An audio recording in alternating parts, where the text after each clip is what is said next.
Ketika berada di laut, kita sering melihat ikan yang muncul dari dalam air dan tiba-tiba terbang ke permukaan. Itu adalah torani, atau yang sering disebut sebagai ikan terbang. Ikan ini terdiri atas sekitar 50 spesies yang dikelompokkan dalam 7 hingga 9 genera. Ikan terbang ditemukan di semua samudra utama, terutama di perairan tropis dan subtropis di Samudra Atlantik, Pasifik, dan Hindia.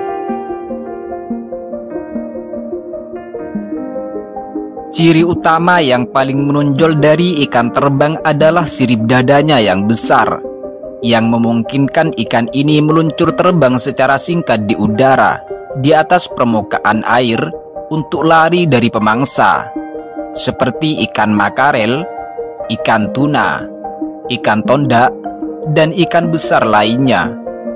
Tetapi mereka dapat menggunakan dorongan pada tepi gelombang hingga dapat mencapai jarak sekitar 400 meter. Proses terbang atau meluncur yang dilakukan ikan terbang diawali dengan mendapatkan kecepatan tinggi di bawah air, yakni sekitar 59 km per jam. Kemudian, ikan terbang bersayap 4 itu memecah permukaan dan mulai terbang dengan memukul-mukulkan ekornya dengan cepat saat masih berada di bawah permukaan. Saat terbang, terkadang ikan ini bisa mencapai ketinggian lebih dari 1,2 meter dan meluncur jarak jauh hingga hampir 200 meter. Begitu mendekati permukaan, ia dapat mengepakkan ekornya tanpa sepenuhnya kembali ke air. Dengan begitu, ikan terbang dapat melanjutkan penerbangannya tersebut dan telah tercatat melakukan penerbangan dengan luncuran berturut-turut yang mencakup jarak hingga 400 meter. Ikan terbang banyak diburu nelayan karena memiliki nilai ekonomi yang sangat tinggi, terutama telurnya. Telur ikan terbang berbentuk gumpalan biji yang berwarna kuning keemasan. Sebelum dijual, telur ikan terbang akan dikeringkan dengan cara dijemur. Pusat perdagangan telur ikan terbang saat ini masih didominasi di perairan Sulawesi Selatan. Pada pertengahan September 2021, harga per kilogram telur ikan terbang kering di tingkat nelayan sekitar Rp850.000.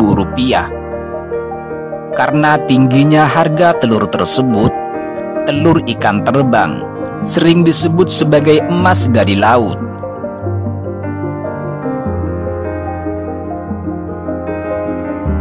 Di Jepang dan Taiwan, ikan terbang juga menjadi incaran para nelayan. Pada pagi hari dengan cuaca yang tenang, mereka melayarkan perahunya ke lautan untuk menebarkan perangkap ikan terbang. Karena ikan-ikan ini tertarik pada cahaya dan berkelompok, hal itu dimanfaatkan dengan baik oleh para nelayan, sehingga dalam waktu sekejap, ribuan ikan terbang dapat mudah terperangkap. Ikan terbang yang terperangkap dibawa menuju pelabuhan. Di tempat ini, mereka ditusuk berjejer, dicuci, kemudian dipanggang layaknya sate. Sebagian dari ikan terbang ini ada juga yang diproses secara tradisional. Mereka dibuang bagian kepalanya, dibuang kotorannya, dan diambil bagian telurnya.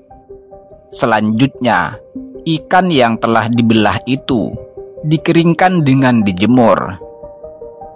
Begitu mereka telah mencapai tingkat kekeringan yang maksimal, mereka pun siap untuk dipasarkan.